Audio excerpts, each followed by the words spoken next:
السلام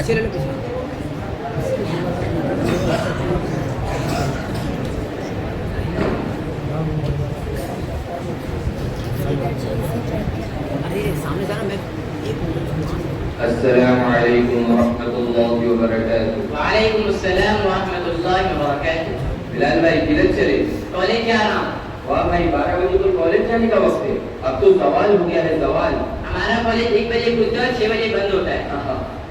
زوال کے وقت کھلا اور غروب کے وقت بند ہو گیا، یہی وجہ ہے کہ ہمارا بھی زوال اور غروب بھی ہو رہا ہے۔ کچھ سمجھا نہیں؟ جی بات بالکل صاف ہے، صبح اٹھیے، نماز پڑھیے، قرآن پڑھیے۔ ہمارے پیارے نبی محمد صلی اللہ علیہ وسلم نے ارشاد فرمایا، اللہم بارک لی فی بکور امتی، یا اللہ میری امت کی صبح میں برکت عطا فرما۔ اچھا آپ اپنی لیکچر بند کیجیے، میں کالج کے لیے لیٹ ہو رہا ہوں۔ بلال بھائی کہاں جا رہے ہو؟ جب دیکھو جہاں دیکھو لیکچر شروع کر دیتے ہو۔ آج چھوڑو میرا، صبح صبح میرا موڈ خراب مت کرو۔ میرا بھائی کیا معاملہ ہے، کیوں پیچھے پڑوں گے؟ ارے موڈ خراب کر دیا، تھوڑی سی عزت کرو تو سر پہ چڑھنے لگے، صبح صبح پروچن کرنے لگے۔ چھوڑو بلال، اکبر تو اور ماڈل ہی ہے۔ کہاں تم لوگ اکبر کی باتوں میں آ رہے ہو؟ اس کا تو پہلے سے اوپر کا کام ہے۔ کچھ زیادہ ہی تم لوگ بول رہے ہو، دل میں بھی اپنی اصلیت پر آ گیا تو تم لوگوں کو بھاری پڑ جائے گا۔ کیا ہو رہا ہے اکبر بھائی؟ اتنے غصے میں کیوں؟ کیا ان جینٹلمینوں نے کچھ کہہ دیا ہے؟ یہ کیا کہیں گے، بس میں نے انہیں کہا صبح اٹھو، نماز پڑھو، قرآن پڑھو، تو ان سبوں کو مرچی لگتی ہے۔ وہ لگتی ہے، رات رات میں موبائل چلائیں گے، گیم کھیلیں گے، تو صبح کیسے اٹھیں گے، کیسے نماز پڑھیں گے؟ ہاں اس موبائل نے تو میرا ہی غلط کر دیا ہے، مرد عورت بچے بوڑھے جوان سب اس کی لپٹ میں آ گئے، اس سے تو نقصان ہی نقصان ہے، اور جدید ٹیکنالوجی نے تو آزاد کو معطل معروف کر دیا ہے۔ تبریز بھائی نے ٹھیک ہی کہا تھا، تم لوگوں کی سوچ الٹی ہے۔ دنیا نے ترقی کر کے آسمان پر کمر ڈال رکھا ہے، جدید ایجادات نے سہولت کی راہ ہموار کی ہے۔ تعلیمی ترقی اسی ٹیکنالوجی کی بدولت ہے۔ آج کی دنیا میں ٹیکنالوجی کے بغیر ترقی کا تصور ناممکن ہے۔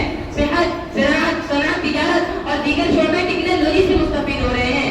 نئی نئی مشینیں انسانوں کی محنت کو کم کر رہی ہیں اور مہینوں کا کام پل بھر میں ہو جاتا ہے۔ لہٰذا اکبر بھائی اور تمہارے ان ملو دوستوں کو میرا ایڈوائز ہے کہ ٹیکنالوجی کے فوائد کو تسلیم کریں، اصلی علوم سے خود بھی آراستہ ہو اور لوگوں کو بھی اس کی تعلیم دے۔ بلال صاحب، اب کالج جانے میں آپ کو لیٹ نہیں ہو رہا ہے، اور وچن تو ایسے دے رہے ہو جیسے کہ ٹیکنالوجی تمہارے رگ و رشا میں خون کی طرح سرایت کر چکا ہو۔ ٹیکنالوجی کے فوائد کا ہمیں بھی انکار نہیں، کیوں ساتھیو، ہمیں انکار ہے؟ بالکل نہیں، ہم بھی اس کے فوائد کو تسلیم کرتے ہیں، مگر اسلام اکبر من ابراہیم کے قبیل سے ہے۔ اس کا کیا مطلب آپ واضح کیجیے؟ میرے سمجھانے سے بہتر ہے کہ ہم اپنے امام صاحب سے سمجھتے ہیں۔ میں ابھی ضرور لے کر آتا ہوں۔ ارے کہاں جا رہے ہو؟ وہ دیکھیے امام صاحب ہماری طرف آ رہے ہیں۔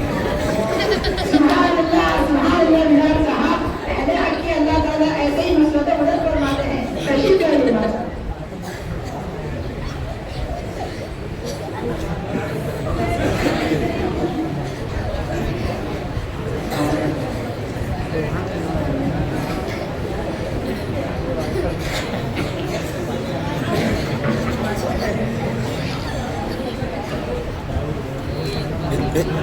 السلام علیکم ورحمۃ اللہ وبرکاتہ۔ السلام ورحمۃ اللہ وبرکاتہ۔ یہ بھیڑ اکٹھی کیوں ہے؟ امام صاحب، ان جنٹل مینوں پتلون والوں نے تو ٹیکنالوجی کو اپنا مائی باپ اور قدر دھرتا سمجھ رکھا ہے۔ ارے ان ملوں نے تو نماز روزائی سب، ارے کیا ان ملوں کی بات مانتے ہو؟ کام دھندہ چھوڑ کر نمازی کی باتیں کرتے رہے، پھر دال چاول کا بھاؤ بھی ان کو معلوم ہو جائے گا۔ بیٹے بلال خاموش رہو، ایسا نہ کہو۔ بیٹے گلاس پانی لاؤ، برا ہو گیا اور زیادہ بول نہیں سکتا۔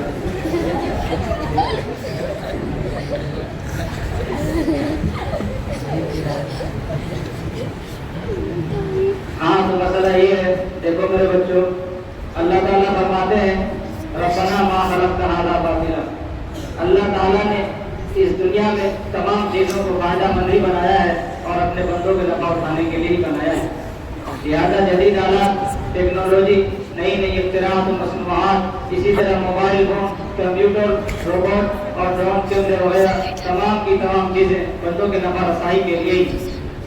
اگر ان تمام چیزوں کو حد میں استعمال کیا جائے، اگر یہی چیزیں بے جا استعمال کی جائے تو یہ مضر صحت کے ساتھ مضر دین و دنیا بھی۔ میرے بچوں، اب صرف آپ موبائل فون اور انٹرنیٹ کو ہی لے لیجیے، دیگر جتنی بھی ایجادات ہیں تمام کی تمام تقریباً انہیں دو چیزوں کی زندگی گھومتی ہے۔ لوگ ان دو چیزوں کی بیجا استعمال اور کثرت استعمال کی وجہ سے نفسیاتی مریض ہو رہے ہیں۔ کیا نوجوان، کیا بوڑھے، کیا مرد، کیا عورتیں اور بچے سب کے سب نفسیاتی مرض میں مبتلا ہو رہے ہیں۔ ان کے بکثرت استعمال کی وجہ سے نموفوبیا جیسی مہلک بیماری ڈاکٹروں کے درمیان متعارف ہوئی ہے۔ ان کے بکثرت استعمال کی وجہ سے انسان بے چینی و پریشانی محسوس کرتا ہے، ایک قسم کا خوف و ہراس کا ماحول اپنے ارد گرد محسوس کرتا ہے، ذہنی انتشار، چڑچڑاپن، اخلاقی بےراروی، دماغی کمزوری، سماعت و فساد کا متاثر ہونا، نیز اعضاء رئیسہ مثلاً دل و دماغ پر منفی اثر پڑتا ہے۔ جہاں اس موبائل نے آئینی اور معاشرتی اعتبار سے رشتوں میں فاصلوں کو بظاہر کم کر رہا ہے، وہی حقیقتاً دوریوں کو بڑھا کر اخلاق و مروت، محبت و مودت کا جنازہ نکال دیا ہے۔ میرے بچوں، ہمارے آئیڈیل ہمارے نبی صلی اللہ علیہ وسلم ہے، لہذا میں آپ صلی اللہ علیہ وسلم کے فرمان کے مطابق زندگی گزارنا چاہیے۔ کچھ کام نہ ہو تو رات میں جلدی سونا آپ صلی اللہ علیہ وسلم کی سنت ہے، ہمیں جلدی سونا چاہیے۔ جس کام میں نہ دنیا کا فائدہ ہو نہ دین کا، اس کام سے بچنا ہمارے نبی صلی اللہ علیہ وسلم کی سنت ہے۔ ہمیں ایسے لائحانی کام نہیں کرنا چاہیے، اور موبائل میں اس طرح کے کام بھی بہت ہوتے ہیں۔ امید ہے کہ آپ لوگ میری بات کو اچھی طرح سمجھ گئے ہوں گے۔ جزاک اللہ امام صاحب، آپ نے میری آنکھیں کھول دی۔